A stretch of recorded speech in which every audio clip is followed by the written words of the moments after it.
बात करवानी है मारे कृष्ण एक शाम कान्हा के नाम, एक शाम कृष्ण के नाम, एक शाम मधुसूदन के नाम, एक शाम दामोदर के नाम, एक शाम गोविंद के नाम। કેટલા નામ આમ તો ત્યાંથી જ શરૂ કરીએ તો કેટલું ઇન્ટરેસ્ટિંગ છે। દરેક નામનો એક અર્થ, દરેક નામની પાછળ એક વાર્તા। દામોદર કેમ કયો તો કે માએ દામ એટલે દોરડું ઉદર પર બાંધ્યું, દામોદર, અને માં દોરડા લાવતી જ ગઈ, લાવતી જ ગઈ, લાવતી જ ગઈ, અને ટૂંકા પડતા જ ગયા, પડતા જ ગયા, પડતા જ ગયા। કેટલું ઇન્ટરેસ્ટિંગ છે આમ જુઓ તો। કૃષ્ણને માપવાનું દરેક દોરડું ટૂંકું જ છે। હું કહું કે કોઈ બીજું કે રમેશભાઈ કે કોઈ દ્વારકેશલાલજી બાવાશ્રી કે દરેકનું પોતાનો એક પરસેપ્શન છે, દરેકની પોતાની એક વાત છે, અને બધા સાથે પણ એને સંપૂર્ણપણે તો પામી શકાતો જ નથી। કંઈક તો એવું રહી જ જાય આસ્પેક્ટ કે તમે આ તો બોલ્યા જ નહીં કાજલ, એટલે તમારો ને મારો કૃષ્ણ પણ ક્યાંક ભિન્ન છે ને। કેટલો ફ્લેક્સિબલ ભગવાન છે। સૌથી પહેલા તો મને એના વિશે કંઈ ગમતું હોય ને તો મને સૌથી વધારે એ ગમે છે કે વિશ્વનો સૌથી ફ્લેક્સિબલ ભગવાન છે। તમારે સવારે 4 વાગે જવાનું હોય ફ્લાઇટ પકડીને, તો તમે 4 વાગ્યામાં ટીન ટીન કરીને ઉઠાડી નાખો તો બિચારો ઉઠીએ લે ને પાણીએ પી લે ને મિશ્રીએ ખાઈ લે ને તમારે જે એને કપડાં પહેરાવો બિચારો પહેરી લે, કઈ કટપટ નહીં। અને કોઈ દિવસ તમને કામમાં પડી જાઓ ને 10 વાગ્યા સુધી ઉઠાડો ને બચાડો રજાઈ ઓઢીને સુઈ રહે, તમે ઉઠાડો ત્યારે આચા। આનાથી વધુ ફ્લેક્સિબિલિટી ઈશ્વરમાં ક્યાં મળે બોલો? નહીં તો કેટલા ઈશ્વરના કરવઠા હોય। આમ એકવાર નવરાત્ર કરો તો કરવું પડે ને, આમ કરો તો મારી જાય ને, આમ કરો તો શિવ ચીડાઈ જાય ને, આમ કરો તો આમ થાય ને, રામનવમી એકવાર કરો તો પછી કરવી જ પડે ને, જન્મ કરાવો તો કરવો જ પડે ને। આ વર્ષે તમે જન્માષ્ટમી કરાવી તમારો આનંદ, બીજે વર્ષે તમે ઇન્ડિયા હતા ના કરાવી તમારો આનંદ, એને કઈ વાંધો નથી, એ તમારી જોડે વાંધો પાડે જ નહીં। એવો ઈશ્વર દરેકે દરેકને એના જેવો થઈને મળે છે, એ કૃષ્ણની વિશેષતા છે। ગોપીઓ સાથે રાસ રમે, દરેક ગોપીને લાગે કે મારી સાથે રમે છે, સૌને સરખે ભાગે વહેંચાય છે। ક્યાંય તમને એમ ન લાગે કે આનો વધુ પ્રિય, આનો ઓછો પ્રિય, આને વધુ નજીક લીધા અને થોડા દૂર રાખ્યા। ગીતા મધ્યમાં જઈને કહે છે, કુરુક્ષેત્રની બિલકુલ વચ્ચે જઈ અર્જુનને આગલી સાંજે પણ કહી જ શક્યા હોત ને કે બેસ હવે હું તને જે સમજાવું છું એ સમજ, ના, બિલકુલ મધ્યમાં જઈને ગીતા કહે છે કુરુક્ષેત્ર બધા સાંભળો, જે ગ્રહણ કરે એની ગીતા, ન સાંભળે એને જે સમજવું એ સમજે ને ન સમજવું એ ન સમજે। ગયા વખતે જયારે અહીંયા કાર્યક્રમ કર્યો, હરિભાઈ હતા અને સિનિયર્સનો કાર્યક્રમ કર્યો, ત્યારે પણ મેં આ વાત કહી હતી ને આજે મને ફરી આ વાત કહેવાનું મન થાય છે કે કૃષ્ણ ભક્ત મેં બહુ જોયા છે। કૃષ્ણથી કોઈ ડરતું હોય ને એવો ભક્ત મેં નથી જોયો। કૃષ્ણ પ્રેમી ભક્તો છે। અમે ગયા વખતે પણ હરિભાઈ યાદ હોય તો કહ્યું હતું કે કૃષ્ણને છે ને માત્ર ચાહી શકાય, એનાથી તમને કદી ભય ન લાગે, અને ભય લાગે ને એ ભગવાન ન હોય, એ બીજું કોઈ પણ હોઈ શકે। ઈશ્વરથી ડરવું નહીં, ધર્મ ભીરું નહીં, ધર્મ પ્રેમી થતા શીખવે છે ઈશ્વર, ધર્મને સમર્પિત થતા શીખવે છે ઈશ્વર। અને તમે જુઓ કૃષ્ણની તમામ કથાઓમાં એને ક્યાંય કોઈને બીવડાવ્યા નથી, કોઈને ડરાવ્યા નથી। જ્યાં જ્યાં જે જગ્યાએ એને એમ લાગ્યું છે કે અહીંયા મારે વિરોધ કરવો છે, અહીંયા મારે યુદ્ધ કરવું છે, અહીંયા મારે કશું પ્રસ્થાપિત કરવું છે, ત્યાં ત્યાં એણે પોતાના પાવરનો, પોતાની શક્તિનો, પોતાની તાકાતનો ઉપયોગ ચોક્કસ કર્યો છે, પણ એ પછી તરત એ શક્તિ, એ તાકાત, એ પોતાની અંદર રહેલી કુશળતા, યુદ્ધ કૌશલ્ય હોય કે ચમત્કાર હોય, એને સમેટી લીધું છે। એ સતત ચમત્કારી, સતત તેજસ્વી, સતત અમુક નથી રહ્યા, અને કદાચ એટલે આપણને બહુ પોતાના લાગે છે। He is like a normal human being. એવો અવતાર જે ભલે અવતાર તરીકે અવતર્યો પણ માણસ તરીકે જીવ્યો, માનવીય નબળાઈઓ સાથે જીવ્યો।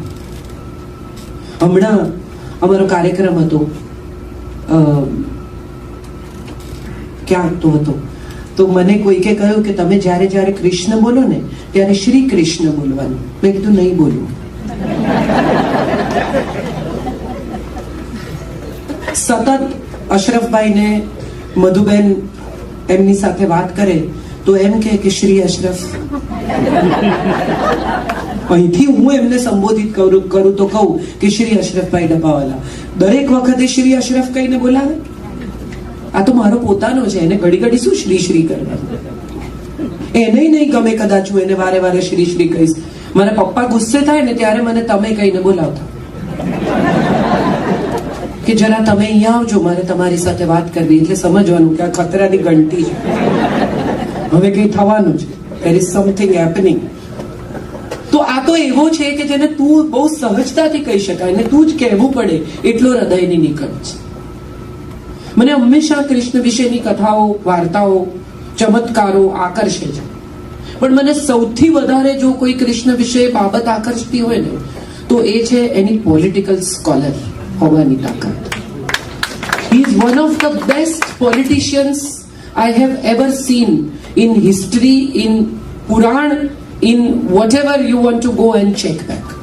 સદીઓમાં આવો રાજકારણી નથી જન્મ્યો, કારણ કે ખટપટી નથી. રાજકારણી છે, ખટપટીઓ નથી. આને ઉઠલાવ્યા, આને બેસાડ્યા, આને પાડ્યા, આને આમ કર્યું ને. અને સૌથી મજાની વાત શું છે ખબર છે તમને? એને કદી રાજ સિંહાસન માટે રાજકારણ નથી કર્યું. પોતે કંસને મારે છે, ઉગ્રસેનને ગાદીએ બેસાડે છે. સગા મામા છે કંસ. પણ મથુરા એના ત્રાસથી થાકી ગયું છે. ક્યાંક તો એવી પરિસ્થિતિ આવવી જોઈએ કે હવે સત્તા પલટાવી જોઈએ. એસ્ટાબ્લિશમેન્ટની સામે ઉભો રહે છે. He is anti establishment. એક રાજા થઈ ગયેલો માણસ અત્યાચાર કરે છે તો એક જનસામાન્યનો અવાજ ઉઠવો જોઈએ, સ્વતંત્રતા મળવી જોઈએ, લોકશાહીનું પુનઃસ્થાપન થવું જોઈએ. એ એમનો એમ છે, એ એમનો પ્રયાસ છે, એ એમનો પ્રવાસ છે. સામાન્ય માણસનો અવાજ. હમણાં તમે જુઓ, મને બહુ મજા એ વાતની આવે કે મોદી સાહેબના બે પ્રકારના ઓપિનિયન મળે તમને. એક એવો વર્ગ છે જે એમ કે મોદી હોય ને આટલો ભારતનો વિકાસ થાય ને, અને બીજા છે એ એમ કે ના ના નરેન્દ્રભાઈએ કાંઈ કર્યું નહીં, આ બધું જુઓ ને મોટા લોકોને ફસાવી દીધા, ને આમ કરી દીધું, ફલાણું કરી દીધું, અને આમ થઈ ગયું. પણ તમે બહુ નિરાંતે વિચારો ને તો તમને સમજાય કે હવે પેપેલ થી પૈસા શાક વાળો પણ લેતો થયો છે. પૈસા ધીમે ધીમે, બહુ જ ધીમે ધીમે પણ સફેદ થઈ રહ્યા છે. તમારે જો ચણાના લોટ પર જીએસટી ભરવો પડે, જો તમારે બટાકા પર જીએસટી ભરવો પડે, જો તમારે તેલ પર જીએસટી ભરવો પડે, તો ક્યાં સુધી તમે વડાપાઉં રોકડા પૈસા લઈને વેચશો? એક દિવસ તો એવો આવશે જ્યારે તમારે જીએસટી ભરીને જ વડાપાઉં ખરીદવા પડશે. જમીનની જંત્રી થઈ ગઈ. આનાથી ઓછા ભાવે જમીન વેચી શકાય જ નહીં. જો એનાથી ઓછા ભાવે તમે જમીન નહીં વેચો તો બિલ્ડર લોબીમાં કાળા ધોળા કરવાનો ચાન્સ જ નથી રહ્યો. બહુ ધીમે પણ પરિવર્તન આવી રહ્યું છે. અને જ્યારે બહુ ધીમે પણ પરિવર્તન આવે ને ત્યારે મને હંમેશા એવું લાગે છે કે એ પરિવર્તન સ્ટેડી હોય. કૃષ્ણ સ્ટેડી અને સ્ટેબલ પરિવર્તન લાવ્યા છે. કાલે સવારે સત્તા પલટાવી દીધી, ઉથલાવી દીધી, પાડી નાખ્યા, ખતમ કરી નાખ્યું ના. ખૂબ ધીરજથી ઉધના આવી એનો વિરોધ કર્યો, બીજા રાક્ષસો મોકલ્યા એનો વિરોધ કર્યો. ધીરજથી. I will fight against you till I can. And then if you don't understand that I am resisting your evil, I am resisting your bad omen, I am resisting something that is not to be done. અને જો તું નહીં સમજે તો હું rise થઈશ, તો હું સુદર્શન ઉપાડીશ, તો હું ચાણૂર અને મુષ્ટિકને મારીશ, તો હું તારે ત્યાં તારા ઘરમાં ઘૂસીને તને મારીશ. સર્જિકલ સ્ટ્રાઇક અને આની વચ્ચે ખરેખર ફરક શું છે? કે હું તારે ઘેર ઘૂસીને મારીશ. ડોન્ટ થિંક ધેટ હું નબળો છું. હું સહનશીલ છું, હું ક્ષમાશીલ છું, મારામાં ધીરજ છે. બટ ડોન્ટ થિંક કે હું નબળો છું. નો. ધીરજ કે ક્ષમા કરવી એ નબળાઈ નથી.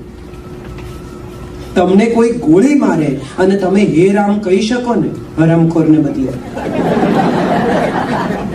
તો હું માનું છું આ તો જ ગાંધી થવાય. તમને ગોળી મારે કો અને સૌથી પહેલું શું નીકળે તમારા મોઢામાંથી? ઉવરસ સાલા. એને કહ્યું હીરા. અને મજાની વાત શું છે ખબર?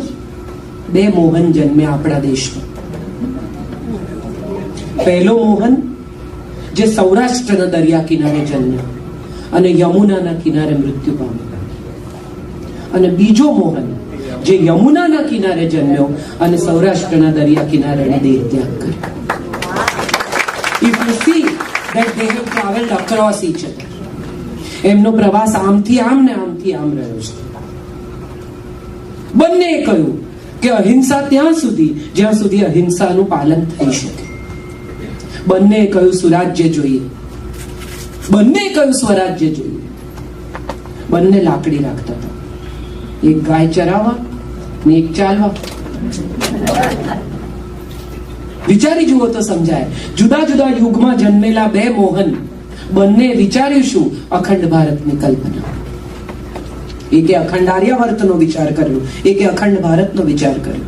બંને સ્વતંત્રતા માંગી, બંને પોતાના લોકો વિશે જનસામાન્યનો વિચાર કર્યો. ગાંધીએ પણ જનસામાન્યનો વિચાર કર્યો. ખાદી લઈ આવ્યા, ગ્રામોદ્યોગ લઈ આવ્યા, ગ્રામ સ્વરાજ લઈ આવ્યા. કૃષ્ણએ પણ કહ્યું કે આ ઇન્દ્રની શેની તમે પૂજા કરો છો? એ શું કરે છે તમારે માટે? પૂજા તો ગિરિરાજની થવી જોઈએ, ગોવર્ધનની થવી જોઈએ, કારણ કે આપણી ગાયો ત્યાં ચરે છે, એ આપણી રક્ષા કરે છે, એને લીધે વરસાદ આવે છે, બધું એને લીધે થાય છે. એન્વાયરમેન્ટને પહેલી વખત જો કોઈએ જુદી રીતે જોયું હોય તો એ કૃષ્ણ છે. હવે આપણે ગંગા અને યમુના સાફ કરવા નીકળ્યા છીએ. એમણે તો ત્યારે કાલી અને કાઢીને યમુના સાફ કરી. અને મજાની વાત જુઓ, કાલી અને મારી નથી નાખ્યો, એ અહિંસા છે. એ જો જવા તૈયાર હોય તો યુ જસ્ટ લીવ. મારે તને મારી નથી નાખવું. આપણે જ્યારે દીપક પ્રજ્વલિત કરીએ ત્યારે આપણે હંમેશા કહીએ છીએ શત્રુ બુદ્ધિ વિનાશાય. શત્રુ વિનાશાય એ આપણી પરંપરા જ નથી. શત્રુ બુદ્ધિ વિનાશાય આપણી પરંપરા છે. એની બુદ્ધિનો નાશ થાય, એની દુર્બુદ્ધિનો નાશ થાય. શત્રુ શું કામ મરી જાય? શત્રુ ભલે ને, એની અંદરની શત્રુતાનો નાશ થાય, એ આપણી પરંપરા છે. અને માટે કદાચ એ પ્રતીક્ષા કરે છે કે કંસ હવે સમજશે, હવે સમજશે, હવે સમજશે, હવે સમજશે. અને જ્યારે નથી સમજતા, નથી સમજતા, નથી સમજતા, અને છેલ્લે અક્રૂરને લેવા મોકલે છે. 13 વર્ષનો દીકરો માં મોકલે છે. ઘણીવાર હું વિચારું તો મને એમ થાય કે ભલે બ્રહ્માંડ એના મોઢામાં જોયું, ભલે દોરડા ટૂંકા પડ્યા, ભલે માએ ચમત્કારો જોયા, ભલે માએ જોયું કે એને આટલા રાક્ષસોનો નાશ કર્યો છે, પણ માં તો માં જ છે. 13 વર્ષનું બચ્ચું આવી રીતે કોઈને સોંપી દેવું. હું ઘણીવાર વિચારું કે કૃષ્ણએ તો જે છોડ્યું ને જે ત્યાગ કર્યો, પણ એનાથી મોટો ત્યાગ યશોદાએ કર્યો કે દુનિયાની, જગતની ભલાઈ માટે પોતાનું સંતાન અર્પણ કરી દીધું. આજે છોકરાઓ બધા આર્મીમાં જાય છે, એરફોર્સમાં જાય છે, એમની માં જ્યારે એમને મોકલે છે ત્યારે એને ક્યાંક કશેક તો ખબર જ, બેન તમે બંધ કરી દો ને, sorry, it's very distracting, and if you want to picture it, you picture a couple of things. You are picturing yourself, which is not a very good idea. Thank you. બધા જ ડિસ્ટ્રેક્ટ થાય છે તમારી આજુબાજુ.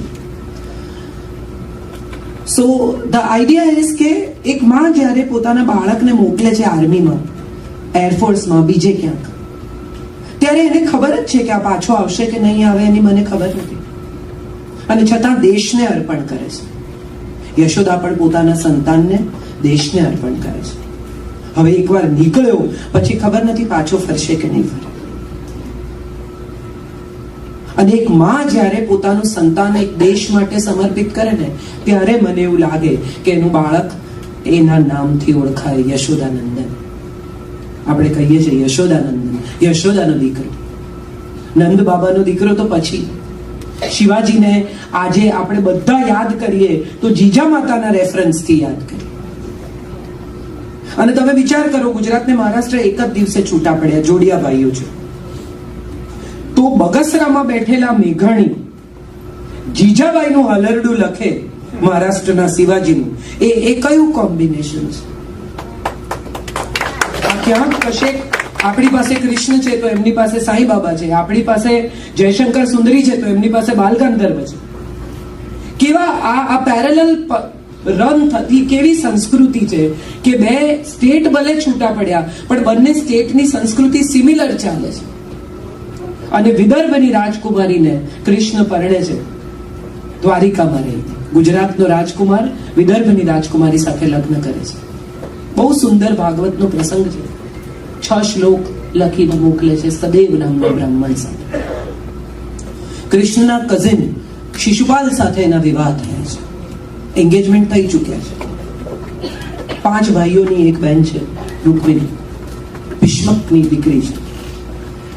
તાપી અને પૂર્ણાનો જ્યાં સંગમ થાય છે ત્યાં કુંડિનપુર વિદર્ભની વચ્ચે ત્યાં રૂકમણીનું મંદિર પણ છે જો કોઈ ગયું હોય તો. એ પત્ર લખે છે સદેવ નામના બ્રાહ્મણ સાથે. તમે વિચાર કરો વિમેન એમ્પાવરમેન્ટનો કયો સમય હશે આ કે એન્ગેજમેન્ટ થઈ ચૂક્યા હોવા છતાં એ નક્કી કરે છે કે મારે આની જોડ નથી પરણવું, મને તો મને જે ગમે એની જોડ પરણવું છે.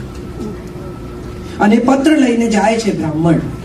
કૃષ્ણ વાંચે છે, ભાઈને આપે છે અને ભાઈ કહે છે કે આ તો બહુ મોટું યુદ્ધ થશે દોસ્ત.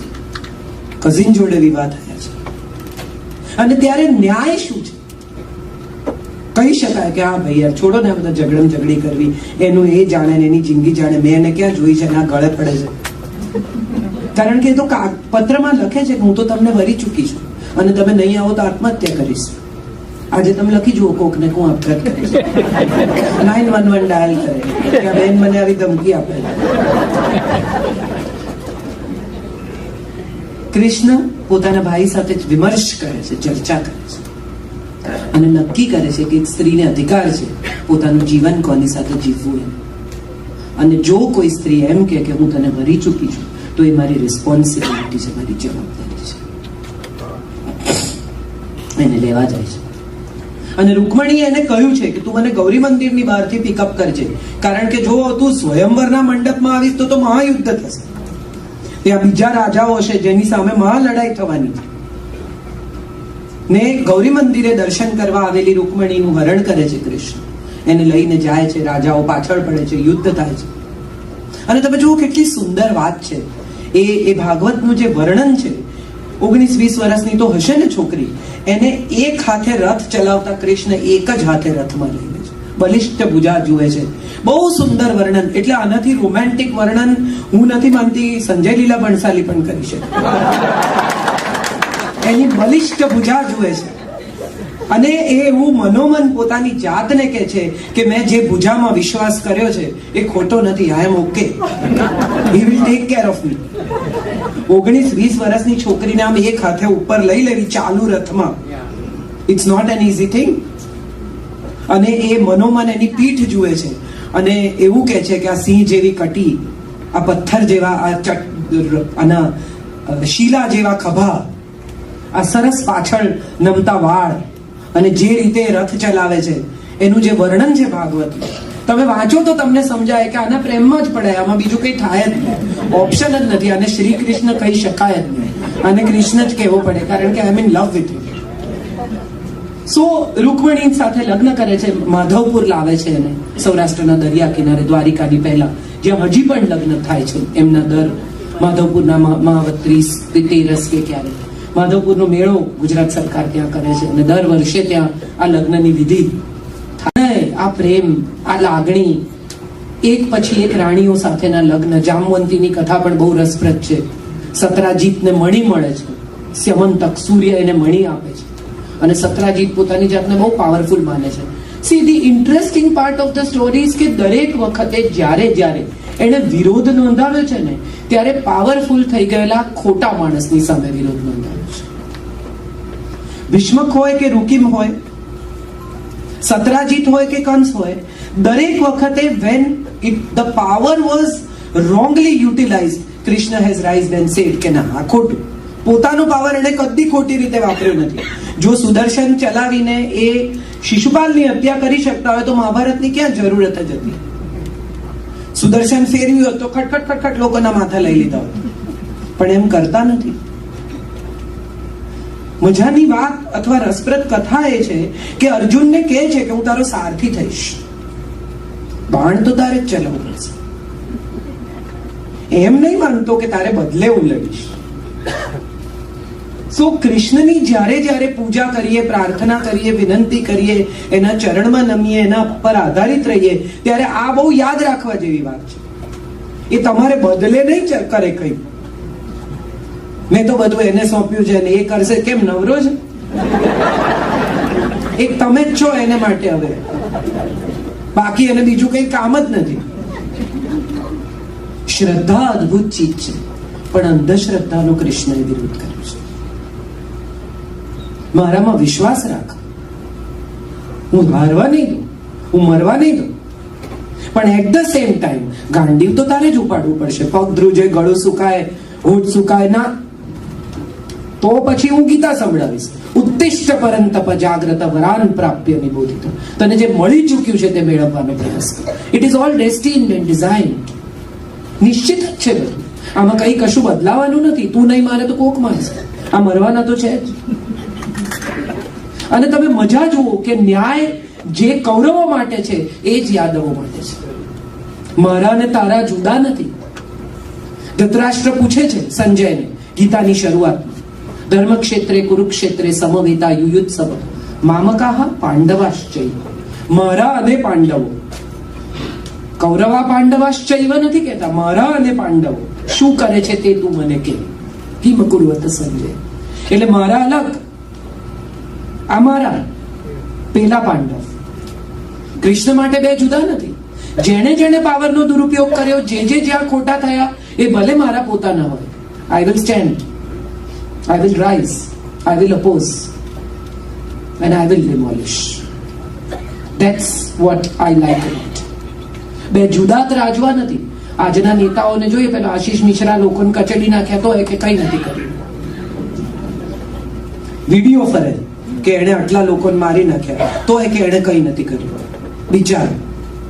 સો સમટાઈમ્સ આઈ ફીલ કે આ બે ન્યાય કદી એને નથી કર્યા.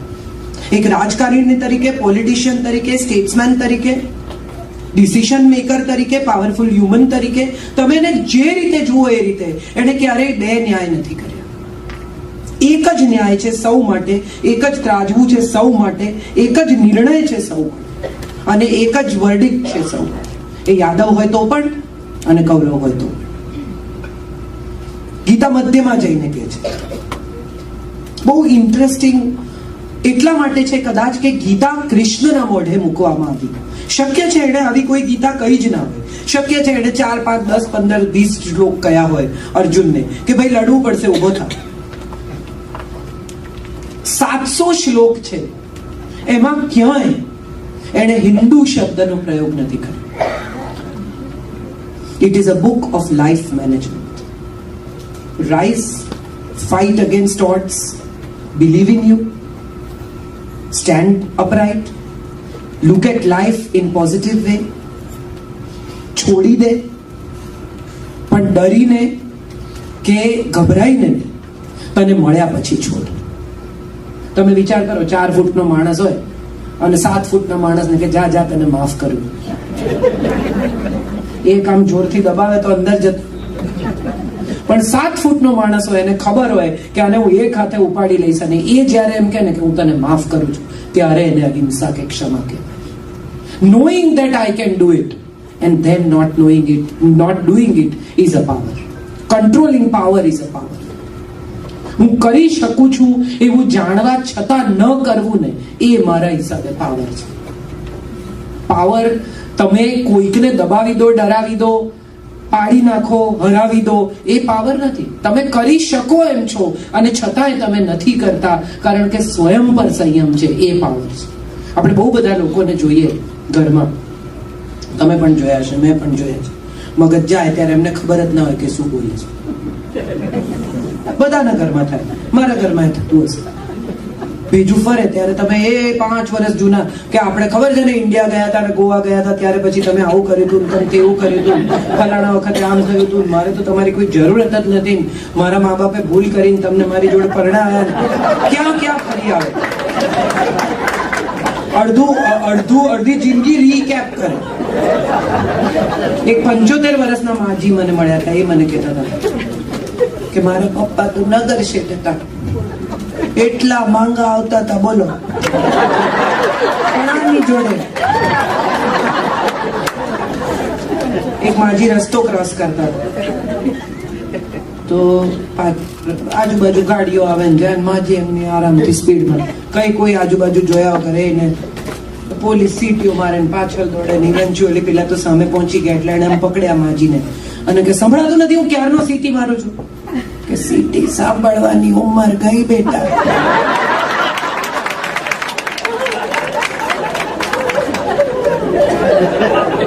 11-12 વર્ષની હોય ને છોકરી, એને સમજાવવા માંડે ત્યારથી એને તો ખબર પડી જ જાય કે હું કેટલી પોપ્યુલર છું મોહલ્લામાં.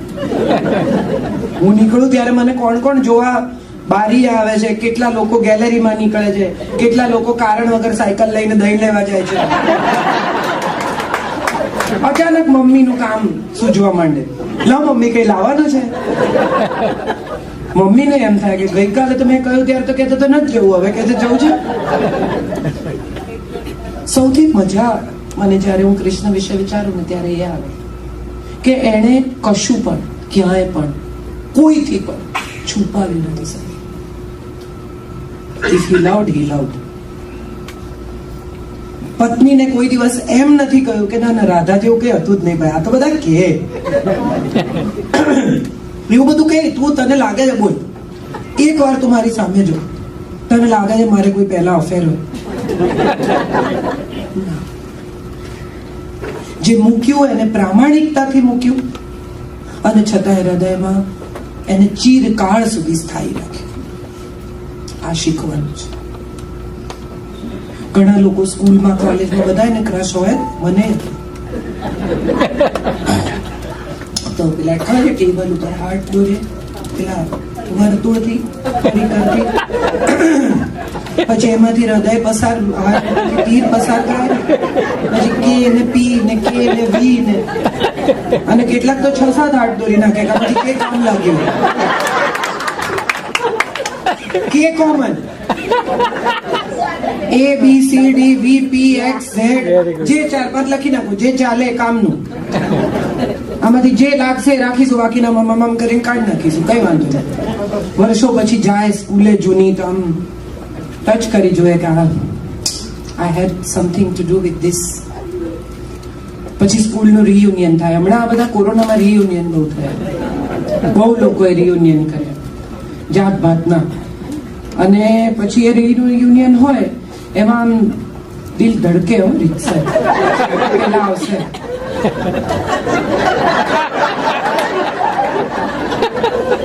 હું મળીશ, વજન ઉતારી કાઢે જો 15-20 દિવસ હાથમાં હોય તો, વાળ કલર કરાવી દે, ફેશિયલ કરાવી આવે, બટ બોટોક્સ લઈ લે કેટલાક તો.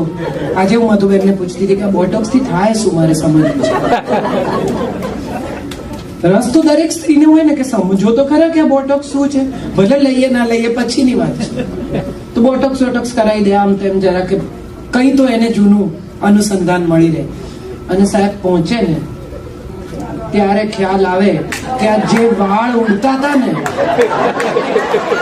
એ ઉડી ગયા છે. જે વાળ ઉડતા હતા ને હું આમ જોઈને ધડકારો ચૂકી જતું હતું, એ હવે વાળ જ ઉડી ગયા છે.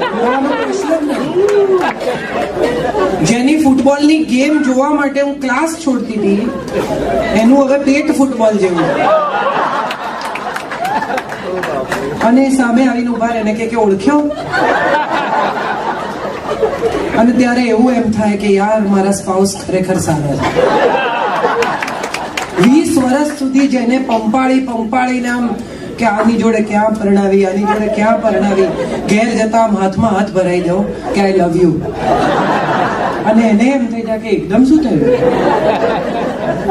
એકદમ શું થયું નો જવાબ છે realisation. So the fun part of the story is Krishna કોઈને ક્યાંય કશે પણ છેતરતા નથી, જાતને પણ પાછા નથી જવાનું એની એને ખબર છે. રાધાને ખોટું વચન નથી આપતા કે હું પાછો આવીશ. રાધાના વિવાહ થયેલા છે અયન નામના એક ગોવાળ સાથે. કીર્તિદા અને વૃષભાનુની દીકરી છે, બરસાના નામના ગામ મળે છે. વિવાહ થઈ ગયેલા છે, પ્રેમ છે. રાધા કહે છે કે મને તારી સાથે લઈ જા, અને ત્યારે કૃષ્ણ કહે છે ભાગવતમાં કે જો તને સાથે લઈ જઈશ ને તો મારો ઉદ્દેશ પૂરો નહીં થાય. I have a larger goal in life और भी गम है जमाने में मोहब्बत के साथ. छोड़ दे सारी दुनिया किसी के लिए, ये मुनासिब नहीं आदमी के. બહુ બધું કરવાનું છે. તારે પ્રેમમાં જો પડ્યો ને અને અહીંયા જો ફસાયો ને તો પ્રોબ્લેમ થશે. I know you will complete my life. I know you will give me all that I want in my life. I know I'm going to be the happiest man on this earth. But I've got to leave. And I'll go. આપણે વિચારીએ ને તો મને લાગે છે સમજાય કે larger goals address કરવા માટે કેટલા બધા લોકો પોતાની પર્સનલ જિંદગીની કુરબાની આપતા હોય છે, અને ક્યારેય કહેતા પણ નથી કે મેં આ છોડ્યું, મેં આ મૂકી દીધું, મેં આમ કર્યું, મેં આ કર્યું. ગુજરાતમાં અત્યારે તમે વિચારો તો તમને સમજાય કે કેટલા બધા લોકો હવે મોડા પરણવા માંડ્યા છે. અહીંયા પણ હશે, પણ હવે ગુજરાતમાં તો બહુ જ છોકરાઓ એવું ચૂઝ કરે છે કે અમે હજી wait, we want to attend our goals. અમારે ઘણું કરવાનું છે. અત્યારે આ લગ્ન એ મારો પ્રથમ ઉદ્દેશ નથી, અને કદાચ એટલે આ કૃષ્ણ ત્યારે આ વિચારે છે કે લગ્ન એ મારો ઉદ્દેશ નથી. મારો I have a larger goal to life. મારે તો સુરાજ્યની સ્થાપના કરવાની છે, આર્યાવર્તને અખંડ કરવાનું છે, અને નીકળી પડે છે. અને જ્યારે નીકળે છે ત્યારે એને કહીને જાય છે કે મારી પ્રતીક્ષા ન કરીશ. I don't know if I come back, I may not come back. હા હું પાછો આવું છું ના. એક બહુ જ સુંદર પ્રસંગ છે. ગોપીઓને કહીને જાય છે કે તમે તમારું જીવન સરસ રીતે વિતાવજો, મને યાદ કરજો, પણ હવે કદાચ મળવાનું નહીં થાય. ગોપી ગીત વાંચીએ તો સમજાય કે કેટલી અદ્ભુત પરિકલ્પના છે. તો એક બહુ જ સુંદર પ્રસંગ છે કે દ્વારિકાનું પ્રસ્થાપન થઈ ચૂક્યું છે. કૃષ્ણ દ્વારિકામાં રહે છે. એક દિવસ સાંજ પડી છે દરિયા કિનારે, અને એક નીલ કમળ તરતું તરતું આવે છે. કૃષ્ણ એ નીલ કમળને જુએ છે, એમની આંખોમાં પાણી આવી જાય છે. ઉદ્ધવ એની સાથે બેઠા છે, અને ઉદ્ધવ એને કહે છે કે તમારી આંખમાં પાણી, પ્રભુ તમે તો અનાસક્તિનો ઉપદેશ આપ્યો છે, તમારી આંખમાં વળી પાણી કેમ આવે? તમે કોને યાદ કરીને રડો છો? તમે તો કીધું આસક્ત જ નહીં થવાનું, કોઈમાં પરોવવાનું નહીં, ક્યાંય પોતાની જાતને છોડવાની નહીં, ક્યાંય આ તો આવે, તમે કોને યાદ કરો છો?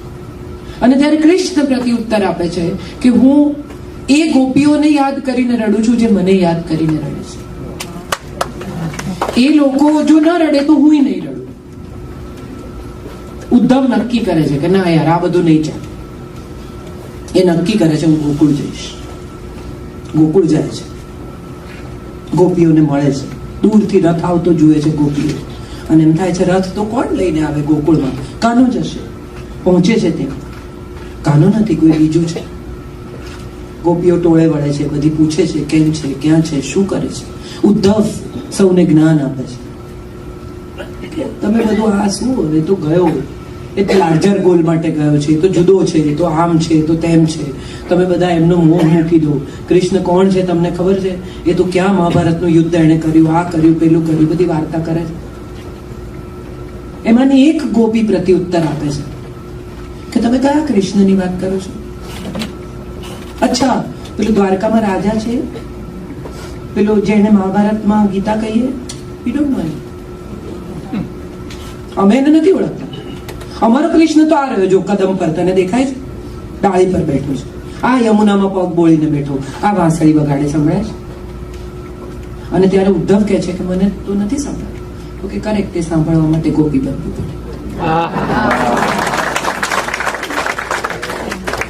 નીકળે છે ત્યાંથી આ જ્ઞાન લઈને. ઉદ્ધવની આંખો ખુલી જાય છે કે નથી ત્યાં દેખાય છે એ ગોપીનું અસ્તિત્વ છે, એ કૃષ્ણનું મોહ છે, એ કૃષ્ણનો પ્રેમ છે. ત્યાંથી નીકળે છે કૃષ્ણ, અને નીકળે છે ત્યારે બહાર માં અને એક યુવતી ઉભા છે.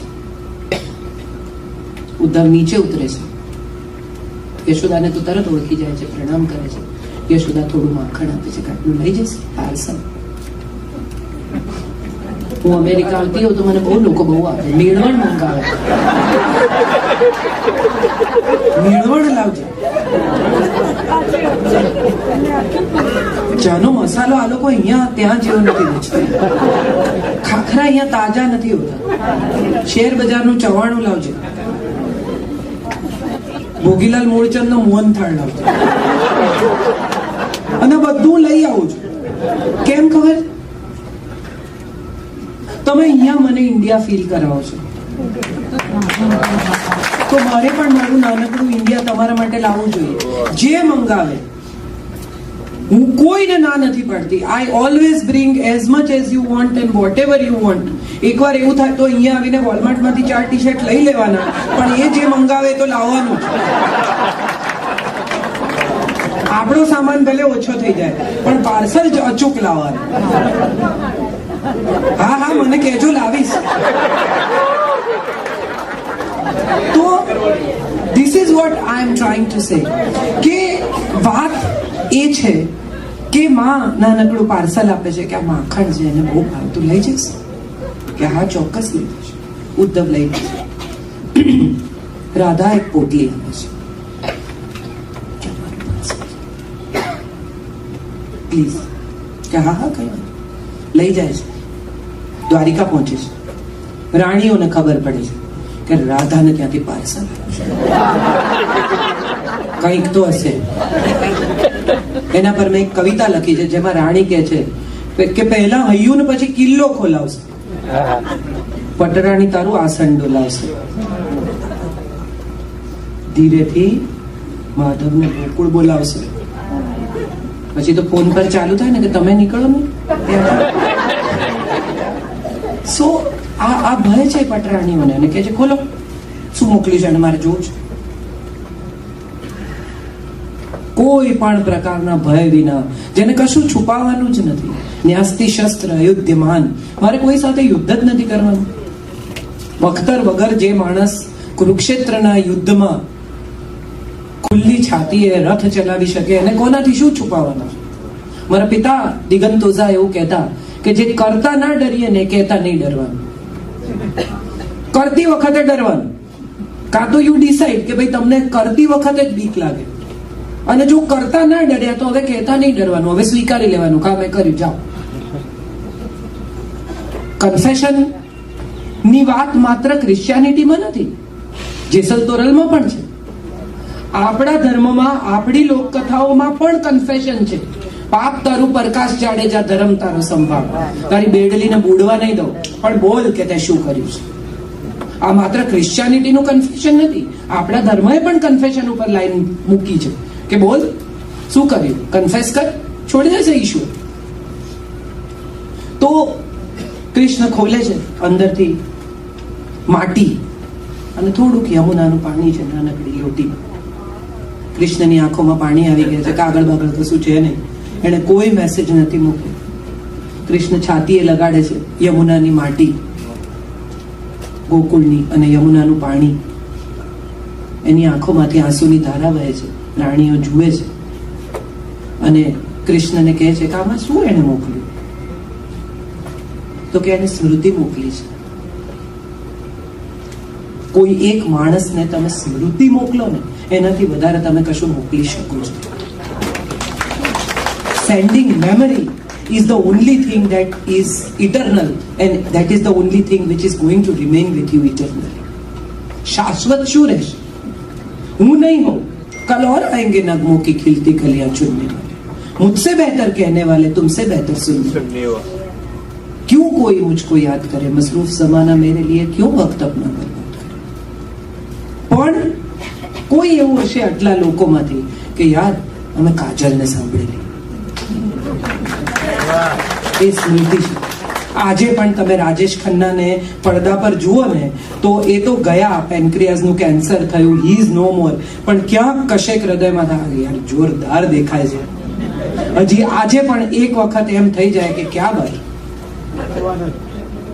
એક ક્ષણ માટે એ એના યૌવનમાં તમારી સામે સજીવન થઈ જાય છે. આજે પણ તમે શ્રીદેવીને જુઓ તો તમને એમ થાય કે શું યાર એનર્જી, હવા હવાઈ, કેવો ડાન્સ. એ નથી, પણ એક ક્ષણ માટે તમારી સાથે, એ પોતાની સાથે તમને લઈ જઈ શકે છે. એ સ્મૃતિની તાકાત છે. રાધાને એને ફિઝિકલી લઈ જવાની જરૂરત જ નથી. એને તો આ માટીને પાણી મોકલીને કૃષ્ણને પોતાના કરી લીધા. એને ફિઝિકલ કૃષ્ણની આવશ્યકતા જ નથી. શારીરિક રીતે જ્યાં રહે ત્યાં મારા મનમાં વસે છે, એ વાત રાધા કહે છે. અને માટે મને હંમેશા લાગે છે કે પ્રણય છે ને, એની મજા જ છે તમે મુક્ત કરી દો ને મોહબ્બત છે, ને તમે બાંધી રાખો ને માલિકી છે. છોડી દો. જે તમારું હશે એ ક્યાંય નથી જવાનું, અને જે તમારું નહીં હોય ને એને તમે ગમે એટલું બાંધી રાખશો ને તો એ તમારું નહીં જ થઈ શકે. એ સત્ય સ્વીકારીને જ જીવવું. રાધાને આ સત્ય સમજાય છે અને માટે મુક્ત કરીને મોહબ્બત કરે છે. અને માટે આપણે એનું નામ કૃષ્ણની પહેલા લખીએ છીએ, કારણ કે એને છોડ્યો. શીખવાનું એ જ છે કે જો છોડો ને તો તમારું નામ કૃષ્ણની પહેલા લખાય, બાંધો તો ના લખાય. મારો લાલો, મારો લાલો. લોકો ઝાંપીમાં લઈ જાય ને એવી રીતે બિચારાને નાખી રાખે, એ કંટાળે ક્યાં ક્યાં મને તમે લાવ્યા છો. આવી રીતે મને મૂકી રાખવાનો છે બંધ કરીને. એને બદલે ભલે ને ઘેર રહ્યો, એને કહીને જવું કે હું આવું હો 2 દિવસમાં, તું આ ઘરનું ધ્યાન રાખજે, અને કઈ જોઈએ તો કબાટમાં છે તું લઈ લેજે. Isn't that a better way to communicate? એ છે હાજર, શાશ્વત, સતત, સહજ, સરળ સ્વરૂપ. કેટલા સુંદર શબ્દો છે, આપણી આસપાસ છે. અને મને તો બહુ જ આવો અનુભવ અવારનવાર થયો છે કે કોઈ એક પરમ તત્વ છે જે તમને તમારી નબળાઈઓ સાથે સ્વીકારે છે, તમને તમારા ખોટા કામો સાથે સ્વીકારે છે, તમારી ભૂલો સાથે સ્વીકારે છે અને સતત ક્ષમા કરે છે. માટે આપણે આજે અહીંયા ઊભા છીએ. તમે વિચારો કે જો ઈશ્વર ક્ષમા કરવાનું બંધ કરી દે તો શું થાય? ક્યાં પહોંચીએ આપણે? એ એવું નક્કી કરી લે કે હવે મારે માફ નથી કરવું. હવે જો બધા સમજાવું તમને, આટલા ખરાબ માણસો જગતમાં પાકે છે. આજે જ મને અશરફભાઈ કહેતા હતા કે કેટલું વેરિએશન છે હ્યુમન બીંગ. સારામાં સારા એ છે ને ખરાબમાં ખરાબ છે. અને આટલા ખરાબ પાકે છે તો એ પ્રોડક્શન બંધ નથી કરતો. એવું નક્કી કરે કે હવે 6 મહિના સુધી દુનિયામાં કોઈ બાળક જ નહીં જન્મે. જાઓ, પહેલા સુધરો પછી આવજો. ના, તમે સુધરો કે નહીં એનો આધાર તમારા ઉપર છે. અને એ વાત એને કહી છે ગીતા. કર્મ. વોટ ઇઝ કર્મ? પસંદગી છે. You are given choice every time you are given a choice. તમે પાછા વળીને જુઓ તો તમને સમજાય કે તમને દરેક વખત એક ચોઇસ મળી છે, અને તમે જે ચોઇસ લીધી છે, કે જે પસંદગી કરી છે, એના ઉપર એક પ્રાઇસ ટેગ છે જે તમે વાંચ્યો નહોતો. પછી EMI ભરતા થકી, લગ્ન હોય તો પણ, પ્રેમ હોય તો પણ, નોકરી હોય તો પણ, વ્યવસાય હોય તો પણ, એજ્યુકેશન હોય તો પણ, દરેક પસંદગીની સાથે એક પ્રાઇસ ટેગ છે. હમણાં મને કોઈકે એક દિવસ આવું કાર્યક્રમ પછી ક્વેશ્ચન આન્સર કરીએ ત્યારે પૂછેલું કે કર્ણ, તમે તો કહો છો બહુ દાનવીર હતો, બધું આપી દીધું એને તો પોતાનું, કોઈ દિવસ એને ત્યાંથી કોઈ માણસ પાછો નહોતો જતો, તો આવું ખરાબ મૃત્યુ કેમ થયું? તમે તો કર્મની વાત કરો.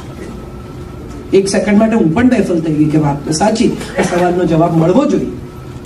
પણ સમવેર ફ્રોમ માય હાર્ટ આનો જવાબ મને મળ્યો કે એને કૃષ્ણ ગયા હતા લેવા માટે કે ચાલ. He made a choice not to go. So એને પસંદગી કરી પોતાના મૃત્યુની. જો ગયો હોત તો ગોડ નોઝ કદાચ રાજા હોત. કૃષ્ણએ વચન આપ્યું હતું કે હું પાંડવોને મરવા નહીં દઉં. So if he had chosen to be the Pandav, he would have survived. But no, he chose to be with Duryodhan, and that was one of the reasons કે એને આવું મૃત્યુ પ્રાપ્ત થયું. આપણે પસંદગી કરીએ છીએ આપણા પોતાના કર્મ. મને એક ભાઈ પૂછતા હતા કે મને સીધી રીતે સમજાવો, આ બધું આટલું બધું મને અઘરું નથી. હું તમને બહુ સાદી કર્મની વ્યાખ્યા સમજાવું અને તમને બહુ મજા પણ આવશે. મેં શોધેલી છે. તમે $5,000 બેંકમાં જમા કરો, બરાબર? તમે દુનિયામાં ક્યાંય પણ, ક્યારેય પણ, કોઈ પણ ક્ષણે, કોઈ પણ બેંકમાંથી, કોઈ પણ દેશમાં = $5,000 ની કરન્સી વિડ્રો કરવા માટે પાત્ર છો, હા કે ના? યસ ઓર નો? બરાબર. તમે 5,000 ની લોન લો, તમે મરી જાઓ તો તમારા સંતાનોને ગોતીને લોન વસૂલ કરે, યસ ઓર નો? તમે જે મોર્ગેજ મૂક્યું હોય એ જાય, 5,000 માટે ક્યારેક મિલિયનનું ઘર બી જાય, બરાબર? કરે. હવે તમે એવો આગ્રહ રાખો કે મેં જે કરન્સી નોટ જમા કરી હતી મારે તો એ જ જોઈએ, મળે કે? આ કર્મ છે. તમે જમા કરી દીધા, એ નીકળી ગયા, પણ તમે અધિકારી છો પેલા 5,000 મેળવવા માટે. હું પડી ગઈ અને હું રાહ જોઈને બેઠી કે સુરેશભાઈ જ ઉપાડવા આવશે, કારણ કે મેં તો સુરેશભાઈ ને ઉપાડ્યા હતા, તો પડ્યા રહો, તો પડ્યા રહો. પણ કોક રમેશભાઈ, કોક રાકેશભાઈ, કોઈક રાજેશભાઈ આવશે અને તમને ઊભા કરશે, જો તમે કોક સુરેશભાઈ ને ઊભા કર્યા હશે. As simple as that. એ નોટ પાછી નહીં મળે, તમે ગમે તે કરો, અને જો કદાચ મળે તો તમારાથી નસીબદાર આ જગતમાં કોઈ નથી, એમ માનજો. સમય જો વેર લે અને તમને સાક્ષી બનાવે તો માનજો કે તમારાથી નસીબદાર કોઈ નથી. તમે નજરે જોયું તમારા કર્મનું પરિણામ, સારું ખરાબ. દુર્યોધનને મળવા જાય છે વિષ્ટિકા, એ પહેલા કામ્યક વનમાં જાય છે. પાંડવો ત્યારે કામ્યક વનમાં રહે છે. દ્રૌપદી ખૂબ ગુસ્સે થાય છે કે અચ્છા, હવે તું એને એવું સમજાવવા જાય છે કે અમને 5 ગામ આપે? શાબાશ. એટલે 5 ગામ ઉપર અમારે સમાધાન કરવાનું. એને મારા કપડા ખેંચ્યા, અપમાન કર્યું, આટલું બધું મને તિરસ્કૃત કરી, આટલી બધી મને રનડાઉન કરી, એનું કઈ. અને હવે તું એને એવું કહેવા જાય છે કે અમારી સાથે સમાધાન કર. અને ત્યારે કૃષ્ણ દ્રૌપદીને કહે છે કે હું જો નહીં જાઉં ને તો ઇતિહાસ એમ કહેશે કે કૃષ્ણ આ યુદ્ધ રોકી શકતા હતા, એમણે પ્રયાસ પણ કર્યો. મારી જવાબદારી છે યુગ પુરુષ તરીકે કે હું આ યુદ્ધ રોકવાનો પ્રયાસ કરું. મોટા ભાગના લોકોને મેં એવા જોયા છે કેમ કે તો નહીં માને, છોડો, ભલે ન માને, તમે એકવાર પ્રયાસ તો કરો. કૃષ્ણ શીખવે છે પ્રયાસ કરો. નિષ્ફળતાની ગેરંટી હોય તો પણ પ્રયાસ નહીં છોડવાનો, એ શીખવે છે કૃષ્ણ. ખબર છે કે દુર્યોધન નહીં માને, છતાંય જાય છે સમજાવવા. અને ત્યાં દુર્યોધન અપમાનિત કરે છે. અને પહેલી વખત આખા મહાભારતમાં પહેલો ચમત્કાર વિરાટ સ્વરૂપ બતાવે છે. First miracle in Mahabharata. બાકી આખા મહાભારતમાં ક્યાંય ચમત્કાર નથી. ચમત્કારો બધા શ્રીમદ ભાગવતમાં છે. પહેલો ચમત્કાર મહાભારતમાં થાય છે. વિરાટ સ્વરૂપનું દર્શન થાય છે, દુર્યોધનને ડરાવો. અને બીજી વખત વિરાટ સ્વરૂપનું દર્શન થાય છે, અર્જુનનો ભય ભગાડો. એક જ પ્રકારની પોતાની એનર્જીનો ઉપયોગ એ 2 રીતે કરી શકે છે, ડરાવવા અને ભય ભગાડવા. આ કૃષ્ણ છે. અને બહુ જ સુંદર વાત મારે તમને એક કહેવી છે. દ્યુત રમવા પાંડવો જ્યારે જાય છે ત્યારે કહી શક્યા હોત ને કે આ બધું કરતા નહીં. જો ઈશ્વર હતા, જો યુગ પુરુષ હતા, જો ત્રિકાળ જ્ઞાની હતા, જો શાશ્વત હતા, તો કહી શક્યા હોત ને કે આ બધું કરતા નહીં, દ્યુત રમવાનું, લોચો થવાનો નહીં. એ તમારી પસંદગી છે. પાંડવો પોતાના છે, છતાંય એમના કર્મનું ફળ તો એમને જ ભોગવ્યું.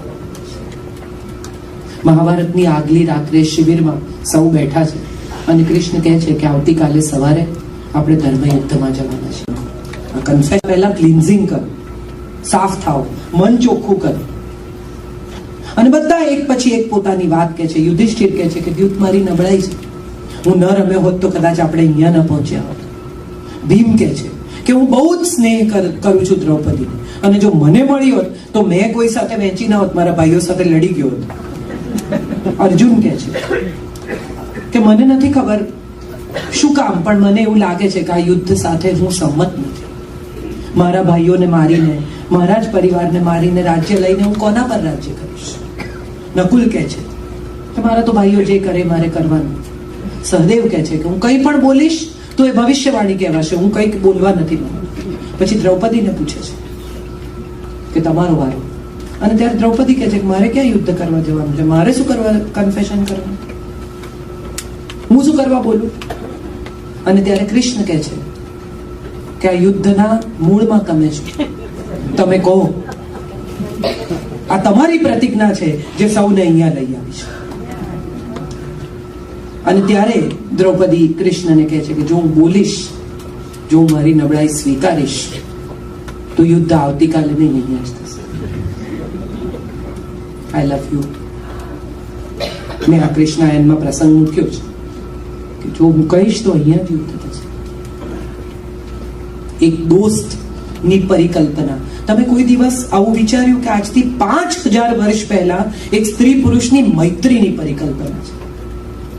વિશુદ્ધ મૈત્રી.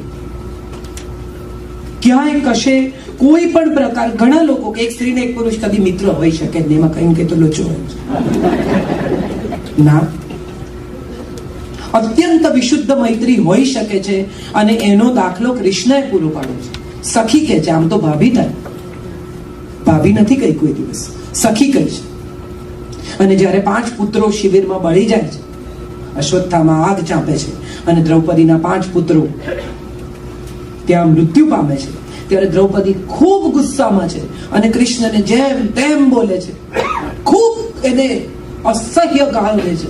એને કહે છે કે તું અમને રાત્રે બહાર લઈ ગયો કારણ કે તને ખબર હતી કે કઈ થવાનું છે. અને કૃષ્ણ બધું સાંભળે છે. અર્જુન એને રોકવા જાય છે ત્યારે કૃષ્ણ કહે છે કે રોક નહીં.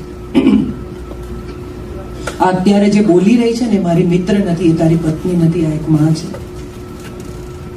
અને એનો આક્રોશ નહીં નીકળી જાય તો એની અંદરથી નીકળીને આખા વિશ્વને બાળી નાખશે. એક માનો આક્રોશ નીકળી જાય, એ જે કંઈ કહી રહી છે એ બધું મને સ્વીકાર્ય છે. આટલી બધી પોતાની શક્તિઓ પછી ગાંધારી જ્યારે શ્રાપ આપે છે કે પશુના મોતે મરીશ 35 વર્ષ પછી, ત્યારે 2 હાથ જોડીને કહે છે કે ભલે તથાસ્તુ. કહી શક્યા હોત કે પહેલા તારા છોકરાને જો, ખાલી એક બોલ વાગે ને કાચ તૂટી જાય તો એ કેટલા ઝઘડા થાય છે. અહીં તો મારી નાખ્યા છે હજારો લોકો. અને તેમ છતાં ગાંધારી જ્યારે શાપિત કરે છે કૃષ્ણ કે પશુના, કાગડા કૂતરાના મોતે મરીશ જાતું, મારા છોકરાને તેમ છલથી માર્યો. અને ત્યારે 2 હાથ જોડીને ગાંધારીને કહે છે તથાસ્તુ, એમ જ થાવ. સાંબ કૃષ્ણનો પોતાનો પુત્ર, સત્યભામાનો દીકરો. સત્રાજીતને મણી મળ્યો, એ મણીથી સત્રાજીત પાવરફુલ થઈ ગયો. કૃષ્ણ પર ચોરીનો આળ આવ્યો. કૃષ્ણ ગયા અને મણી શોધી લાવ્યા અને મણી શોધીને સત્રાજીતને પાછો સોંપ્યો. ત્યારે સત્રાજીતે કહ્યું કે મારાથી નહીં સચવાય, તમે જ રાખો અને અમારી દીકરીને પણ સાથે લેજો. અને સત્યભામાના લગ્ન થયા કૃષ્ણ સાથે. સત્યભામાનો દીકરો છે સાંબ. અને સાંબ એટલો બધો લાડકો છે, એટલો બધો રૂપાળો છે, એટલો બધો પાવરફુલ છે દ્વારિકામાં કે એને કંટ્રોલ નથી થઈ શકતો. સાંબ અને એના મિત્રો સોમરસનું પાન કરે છે, ભાન ભૂલે છે. સાંબ સ્ત્રીના વેશમાં જાય છે અને દુર્વાસાની સામે જઈને ઉભા રહે છે. કહે છે કે આને શું અવતર છે, આ પ્રેગ્નન્ટ છે. અને ત્યારે દુર્વાસા કહે છે કે એને લોઢાનું મૂષળ અવતરશે અને એનાથી યાદવોનો નાશ થશે. હવે ગભરાઈ જાય છે. ખરેખર તગારું કાઢે છે ત્યારે મૂષળ નીકળે છે અંદર. મૂષળના ભૂક્કા કરીને બધું કમ્પ્લીટલી એ કરીને પાણીમાં વહાવી દે છે, જે વહીને સામે જાય છે સોમનાથના કિનારે. અને ત્યાં એરકો નામનું ઘાસ ઉગે છે, ચીપિયા જેવું. વર્ષો પછી જ્યારે કૃષ્ણ યાદવોને લઈને પ્રભાસ જાય છે ત્યારે પહેલા યુદ્ધ થાય છે, પછી એઠા વાસણો મારે છે અને એ પૂરા થઈ જાય છે પછી ચીપિયા ઘાસમાંથી એકબીજાને મારીને મરે છે. અને કૃષ્ણ આ જાણે છે કે આવું થવાનું છે. કેટલીક વાર knowing the truth and not being able to change it is the biggest pain of our lives. તમે વિચારો તો તમને સમજાય કે કૃષ્ણનું એમાં કેટલું બધું આવે: કર્મ, કૃતજ્ઞતા, કુશળતા, કલા, આર, રાસ, રંગ, રાધા. એકવાર એક કવિ રાધા પાસે ગયા અને એને જઈને કહ્યું કે ભાઈ આ બધું કૃષ્ણની જ કવિતાઓ લખાય છે, તારું તો કોઈ ગીત લખતું નથી, ચાલ હું 1000 ગીતો લખું, એમાં કૃષ્ણનું નામ પણ ના આવે.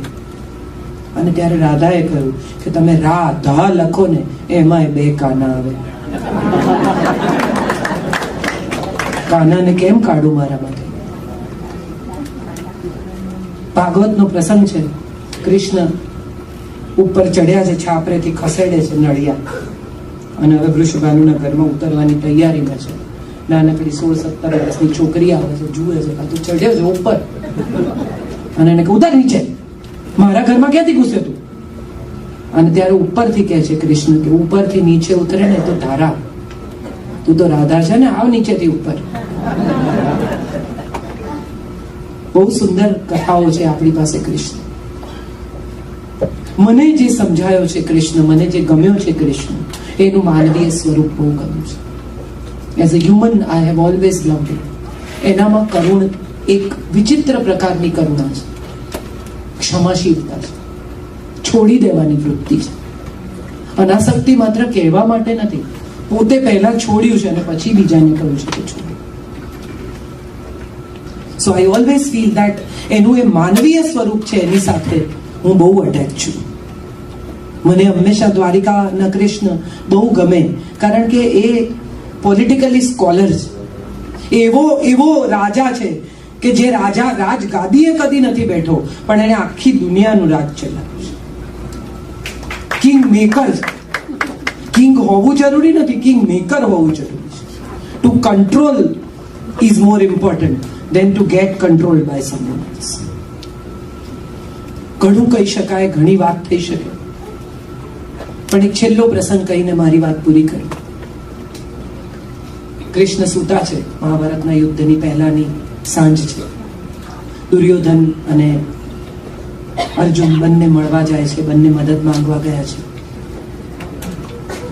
અહંકાર ખૂબ છે માટે દુર્યોધન માથા પાસે બેઠો, નમ્રતા ખૂબ છે માટે અર્જુન પગ પાસે બેઠો.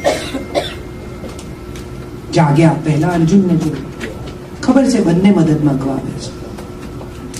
કહ્યું કે ભાઈ જેને પહેલા જોયો એને પહેલા પસંદગીનો અધિકાર. ન્યાસ્તિ શસ્ત્ર અયુધ્યમાન, હું યુદ્ધ નહીં કરું, શસ્ત્ર નહીં ઉપાડું. એક તરફ હું છું અને બીજી તરફ મારી 18 અક્ષૌહિણી સેના છે. ચૂઝ વિચાર. અર્જુનને તો વિચાર કરવાની જગ્યા જ નથી. એ તો કે યત્ર કૃષ્ણ સ્થતો જાય, તમે છો ત્યાં જાય છે, મારે કઈ વિચારવાનું જ નથી, મને તો તમે જ જોઈએ છે. Very good. આ લાઈન અહીં અર્જુન બોલે છે કે યત્ર કૃષ્ણ સ્થતો ધર્મ, યત્ર ધર્મ સ્થતો જય. જ્યાં કૃષ્ણ છે ત્યાં જય છે. દુર્યોધન ખુશ થઈ જાય છે કે મૂર્ખો, આ લડવાનું નથી, આ તો લાયબિલિટી કરશે કઈ નહીં અને પડશે માથે. અને પેલી 18 અક્ષૌહિણી સેના છોડી દીધી. ગાડા લોકો આવા જ હોય. સો હી હેપીલી ગોઝ હોમ. ધૃતરાષ્ટ્રને કહે છે બધું બરાબર થઈ ગયું. પેલા ગાડાએ કૃષ્ણને માગી લીધા અને બધું પતી ગયું. આપણે સેના આપણા પક્ષ છે.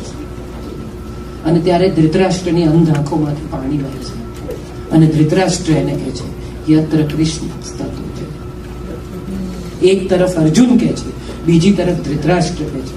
બંને તરફ જ્યારે દુશ્મન અને દોસ્ત બંને જ્યારે એમ કે ને કે માણસ સારો છે, ત્યારે એમ માનવું કે માણસ સારો છે. સલીમ અંકલ સલમાન ખાનના પિતા, હું જ્યારે સલમાન ખાન સાથે કામ કરતી હતી ત્યારે એમના પિતા એક કે માણસને ઓળખવો હોય ને તો એ જોવાનું કે એનો સ્ટાફ કેટલો જૂનો છે ને એના મિત્રો કેટલા જૂના છે. જો આ બે તમને પ્રમાણ મળી જાય કે એનો સ્ટાફ જૂનો છે અને એના માણસો જૂના છે, તો માનવું કે માણસનું ચારિત્ર્ય સારું છે, ટકી ગયા છે લોકો. તમને કોઈ ન જોતું હોય ત્યારે તમે જે રીતે વર્તો ને એ તમારું ચારિત્ર્ય છે. આપણે બધા પ્લેનમાં જઈએ, હું તો અહીંયા ફરું છું ત્યારે જોઉં આપણે બાજુવાળાને કેટલું સારી કહીએ છીએ, પગ અડી જાય, હાથ અડી આવવાનું સારું. અને સવારના પતિ પત્ની બંને ઓફિસ જવાની તૈયારીમાં હોય અને પતિ અડફેટમાં આવે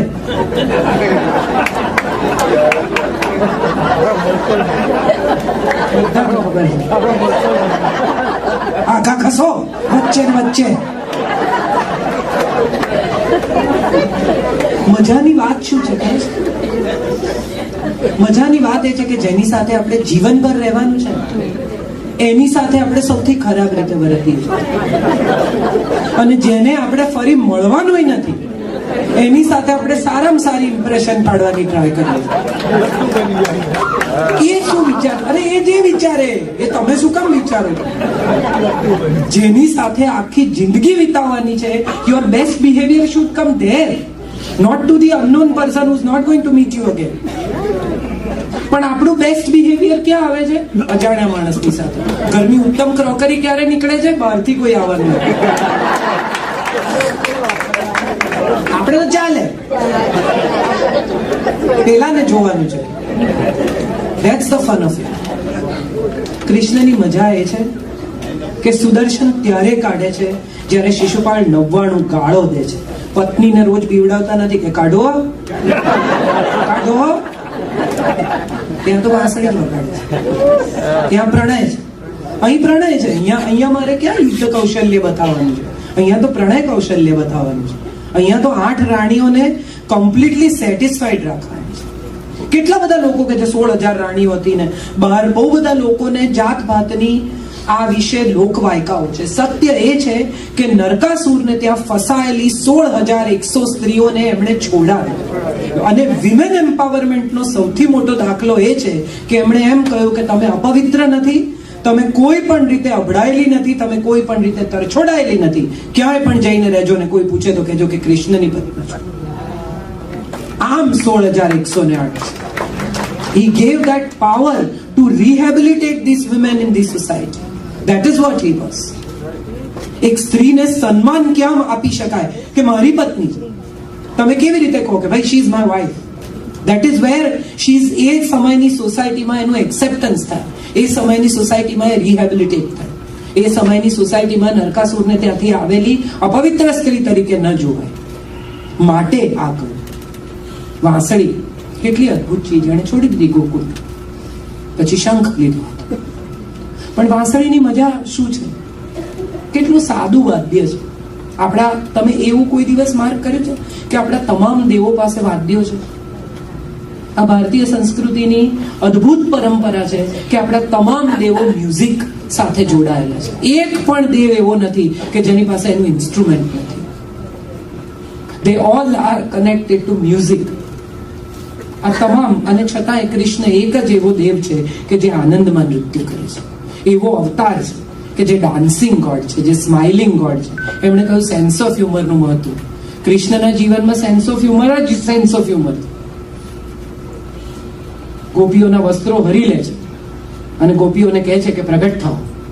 એને જુદી જુદી રીતે જોવામાં આવે છે. પણ મને એવું લાગે છે, મારું ઇન્ટરપ્રિટેશન એ છે કે મિત્રને એવું કહી શકાય કે મારી શું શરમ, હું તને બરાબર ઓળખું છું, રહેવા દે ડરતા.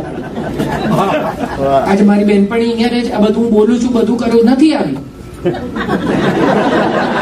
એને કઈ પડી નથી. પણ મને એવી ખબર છે કે હું અડધી રાતે એમ કહીશ કે પગી મને 10 લાખ રૂપિયા જોઈએ છે, તો એવું નહીં પૂછે કે કેમ જોઈએ છે. તો મિત્રને તો બધી, મને ઘણી વાર ડાપણ ના કરે, ચૂપ રે, આવું એ મને કઈ રોલી છું ક્યાં ફરે છે, આવું કહી શકે. એ મિત્ર છે, એને માટે હું સેલિબ્રિટી નથી, એને માટે હું દોસ્ત છું. અને આ ગોપીઓ એની મિત્ર છે. એ કહે છે કે નીકળ બહાર, મારાથી શરમાવાની જરૂર નથી, જેવી છે એવી.